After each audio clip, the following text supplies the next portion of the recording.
नमस्कार दोस्तों, स्वागत है आपका आज के मुख्य समाचार में। सबसे पहली बड़ी खबर में आपको बताएंगे, यूपी विधानसभा चुनाव टालने पर विचार करें। हाईकोर्ट का प्रधानमंत्री और चुनाव आयुक्त से आग्रह, रैलियों पर रोक की अपील।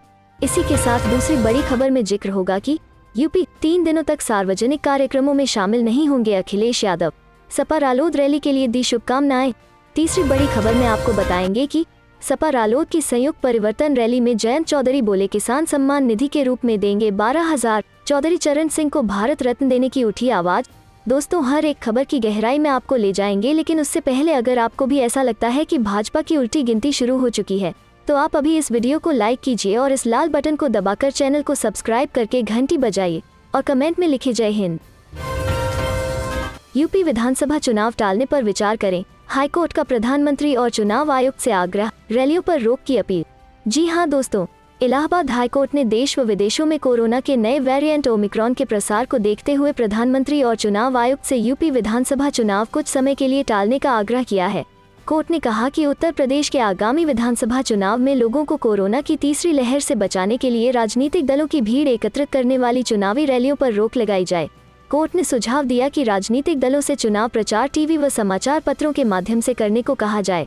साथ ही प्रधानमंत्री से आग्रह किया कि राजनीतिक दलों की चुनावी सभाओं व रैलियों को रोकने के लिए कड़े कदम उठाएं। यह भी कहा कि प्रधानमंत्री चुनाव टालने पर भी विचार करें, क्योंकि जान है तो जहान है। यह बात न्यायमूर्ति शेखर कुमार यादव ने गैंगस्टर एक्ट के एक आरोपी की जमानत अर्जी पर पारित आदेश में कही है। उन्होंने प्रयागराज के कैंट थाने में दर्ज मामले के आरोपी संजय यादव की जमानत मंजूर कर ली है। कोर्ट ने कहा कि आज इस न्यायालय के समक्ष लगभग 400 मुकदमे सूचीबद्ध हैं। इस न्यायालय के समक्ष नित्य इसी प्रकार मुकदमे सूचीबद्ध होते हैं, जिसके कारण अधिक संख्या में अधिवक्ता उपस्थित होते हैं और उनके बीच किसी भी प्रकार की सोशल डिस्टेंसिंग नहीं होती। न्यायमूर्ति ने कहा कि अधिवक्ता आपस में सटकर खड़े होते हैं, जबकि कोरोना के नए वेरिएंट के मरीज बढ़ते जा रहे हैं और तीसरी लहर आने की आशंका है।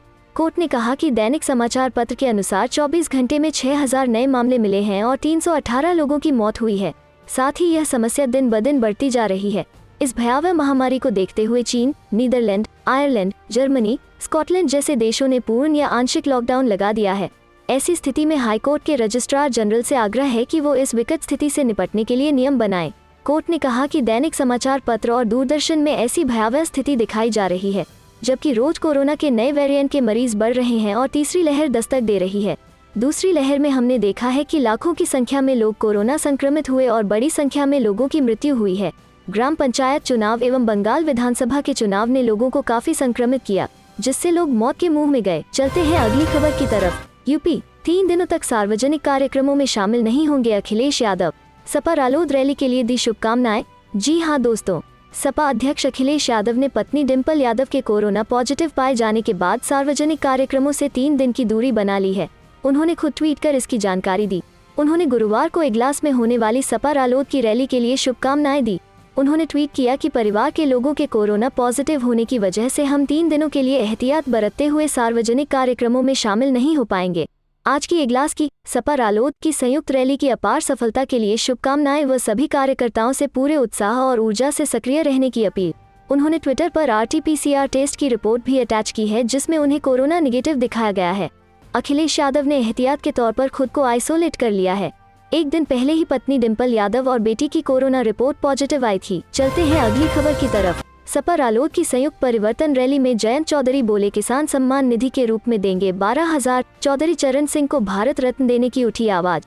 जी हां दोस्तों, अलीगढ़ के इगलास कस्बे में किसान दिवस पर राष्ट्रीय लोक दल और सपा की संयुक्त परिवर्तन रैली में कई हजार लोग आसपास के जिलों से शामिल होने पहुंचे। जयंत चौधरी ने रैली को संबोधित किया। जयंत चौधरी ने राम राम से अपने भाषण की शुरुआत की। इस दौरान मंच से चौधरी चरण सिंह को भारत रत्न देने की आवाज उठी। सपा प्रदेश अध्यक्ष नरेश उत्तम पटेल ने आवाज उठाई। सपा के प्रदेश अध्यक्ष नरेश उत्तम ने चौधरी चरण सिंह को नमन करते हुए कहा कि उनकी नीति से ही किसानों की स्थिति बदल सकती है। चौधरी साहब ने कहा था कि गांव किसान की खुशहाल होने पर ही देश खुशहाल हो सकता है। भाजपा ने किसानों और युवाओं से झूठ बोला है।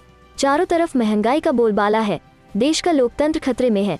भाजपा देश के लोकतंत्र पर कुठाराघात कर रही है। देश की आर्थिक आजादी का झंडा अखिलेश जयंत के महागठबंधन के हाथों में है।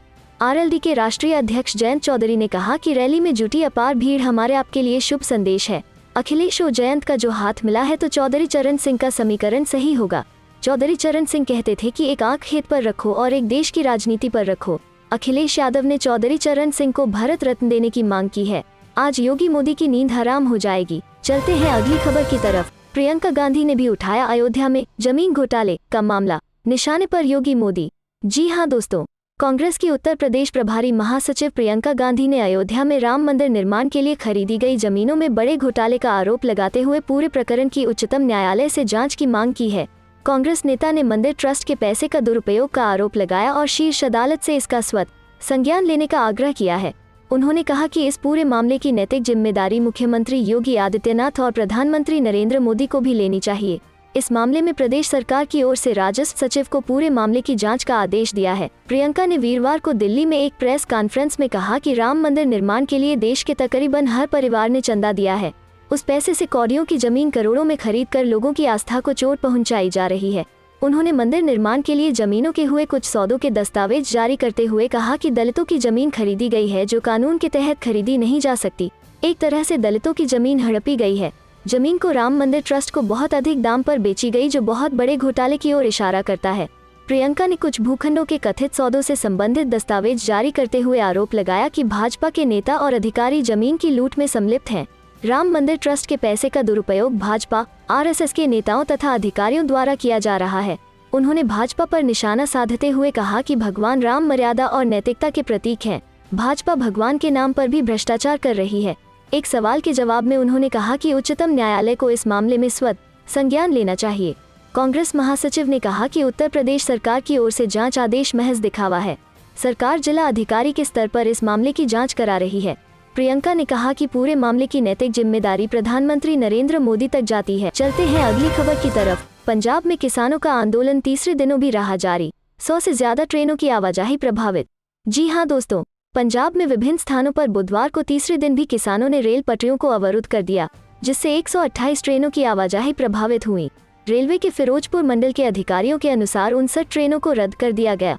34 ट्रेनों को उनके नियत प्रस्थान स्टेशन की जगह किसी दूसरे स्टेशन से चलाया गया और 35 ट्रेनों को उनके निर्धारित गंतव्य स्टेशन से पहले ही रोक दिया गया। प्रभावित होने वाली 128 ट्रेनों में से 104 ट्रेनें मेल या एक्सप्रेस ट्रेनें थीं, जबकि 24 यात्री ट्रेनें थीं। मंडल रेल प्रबंधक फिरोजपुर मंडल सीमा शर्मा ने कहा कि यात्रियों को हर संभव मार्गदर्शन प्रदान करने के लिए रेलवे ने सभी स्टेशनों पर हेल्प डेस्क स्थापित किए हैं। आपको बता दें कि इस आंदोलन के चलते वैष्णो देवी दर्शन के लिए गए श्रद्धालुओं को परेशानी का सामना करना पड़ रहा है। यह लोग कटरा स्टेशन पर ही फंसे हुए हैं। कटरा स्टेशन से चलने वाली कई ट्रेनों को बीच में ही रोकना पड़ा है। इन ट्रेनों में डॉक्टर अंबेडकर नगर श्री माता वैष्णो देवी कटरा एक्सप्रेस और अहमदाबाद जम्मू तवी है। उन्होंने कहा, हम यात्रियों को किसी भी असुविधा से बचाने के लिए कम दूरी के स्टेशनों के बीच ट्रेनें चलाने की कोशिश कर रहे हैं। किसान मजदूर संघर्ष समिति के बैनर तले किसानों ने सोमवार को आंदोलन शुरू किया था। वे पूर्ण कर्ज माफी, कृषि कानूनों के खिलाफ साल भर चले आंदोलन के दौरान मारे गए लोगों के परिवारों को मुआवजा देने और उनके खिलाफ दर्ज आपराधिक मामलों को वापस लेने की मांग कर रहे हैं। पहले चंदे का घोटाला, अब जमीन हड़पी जा रही। अयोध्या में राम के नाम पर लूट, प्रियंका का वार। जी हां दोस्तों, अयोध्या में राम मंदिर के लिए जमीन खरीद की घोटाले के मामले ने एक बार फिर तूल पकड़ लिया है। योगी सरकार ने अयोध्या में जमीन खरीद की जांच के आदेश दिए हैं तो कांग्रेस भी अब हमलावर हो गई है। कांग्रेस महासचिव प्रियंका गांधी वारा ने गुरुवार को प्रेस कॉन्फ्रेंस की और इसमें घोटाला होने का आरोप लगाया। उन्होंने आरोप लगाया है कि पहले राम मंदिर के चंदे में घोटाला किया गया और अब दलितों की जमीन को हड़पा जा रहा है। प्रियंका ने जिला स्तर के अधिकारी को जांच दिए जाने पर भी सवाल उठाया और कहा कि इसकी जांच सुप्रीम कोर्ट की निगरानी में होनी चाहिए। प्रियंका गांधी ने कहा कि 10,000 वर्ग मीटर की जमीन 8 करोड़ रुपए में ट्रस्ट को बेची। उसी जमीन का दूसरा हिस्सा 12,000 वर्ग मीटर को 2 करोड़ रुपए में किसी रवि मोहन तिवारी को बेची गई। ये जमीन 19 मिनट बाद बेची गई, तो जो 12,000 वर्ग मीटर की दूसरी जमीन है उसे रवि मोहन तिवारी 19 मिनट बाद खरीदते हैं। तिवारी ने जो जमीन खरीदी उसमें आरएसएस से जुड़े अनिल मिश्रा और राम मंदिर के ट्रस्टी गवाह हैं। उसमें दूसरे गवाह अयोध्या के मेयर ऋषिकेश उपाध्याय हैं। 5 मिनट बाद रवि मोहन तिवारी उसी 2 करोड़ की जमीन को 18.5 करोड़ में ट्रस्ट को बेच देते हैं। अगर ये घोटाला नहीं है, भ्रष्टाचार नहीं है तो क्या है? प्रियंका ने यूपी सरकार के जांच कराए जाने के फैसले पर भी सवाल उठाया। उन्होंने कहा कि इसकी जांच जिला स्तर के अधिकारी कर रहे हैं। राम मंदिर ट्रस्ट को सुप्रीम कोर्ट के आदेश के आधार पर बनाया गया, तो ये जांच भी सुप्रीम कोर्ट के द्वारा होनी चाहिए, क्योंकि ये जिला स्तर का अधिकारी मेयर को नहीं डांट सकता। उन्होंने आगे कहा कि राम मंदिर के आसपास जितनी भी जमीनें हैं उस पर लूट लगी हुई है। बीजेपी के नेता, पदाधिकारी और योगी सरकार के अधिकारी सब लूट में मिले हुए हैं। वहाँ कितनी जमीन है, कितने हजारों करोड़ का घोटाला किया गया है, नहीं मालूम। बात यह है कि राम मर्यादा नैतिकता के प्रतीक थे, सत्य के पथ पर चलने के लिए तैयार थे। अब उनके नाम पर भी आप भ्रष्टाचार कर रहे हैं, पूरे देश की आस्था को ठुकरा रहे हैं, उस पर चोट पहुंचा रहे हैं। ये बहुत गंभीर बात है।